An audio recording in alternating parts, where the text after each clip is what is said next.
Well, good morning, everyone. Welcome to our Through the Bible in a Year. As I'm reading through the last bit of Leviticus this morning, I'm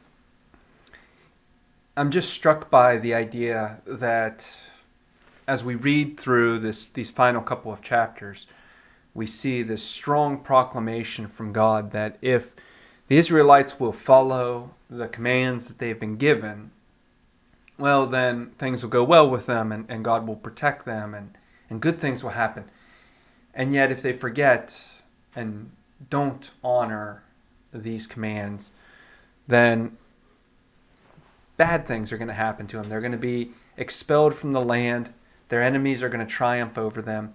It's just going to be terrible. And that is rather unfortunate. I think that it serves us well to remember that. I really do. But these kinds of verses, these kinds of passages, can be somewhat tricky for us.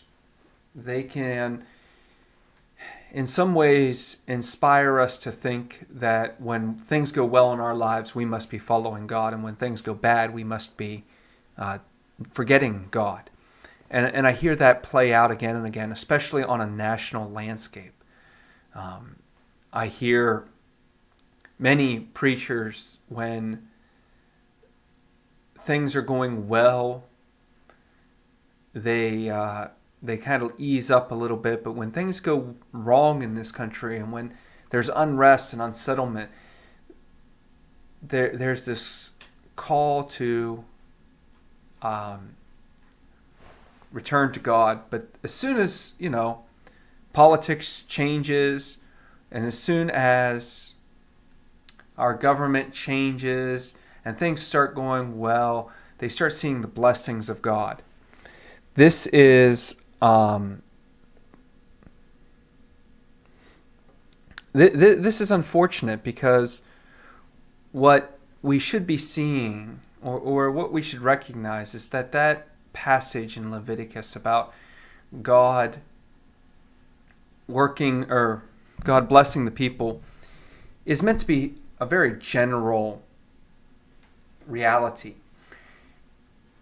Because there are going to be times in our lives where we are happy, where good things happen, and we are incredibly distant from God. And there are going to be times where bad things happen, where we are suffering and in torment, and yet that's when we are close to God.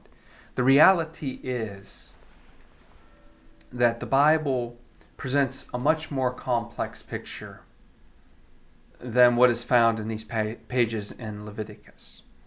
As a general rule, yes, we want to say that as we draw near to God, our life gets better. But there are realities that sometimes this does not happen. I think of different times where Christians have been close to God, and because they've been close to God, that's where the trouble has happened. There are innumerable psalms where it says, "Why do my enemies prosper? Why do the people who turn their back on God rejoice?" For us, as we go through our lives, and especially as we go through these times of stress and strain in our world, we should recognize that the reality is that we often get caught up on our physical circumstances being a reflection of where God is. And the truth is, we have to look beyond our physical circumstances and connect to God in new and more profound ways every day. Ideally, our circumstances would always go well and we would be close to God. But we can't let that We can't let our circumstances dictate where we think we are with God. So as you finish up Leviticus and you start into Numbers, do remember this is meditation literature. This is not a legal proclamation that this will always happen 100% of the time.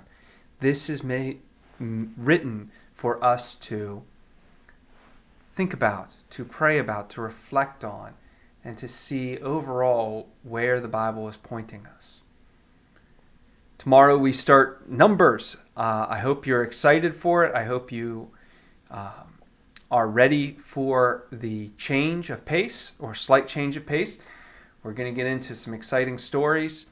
So until I see you again, God bless.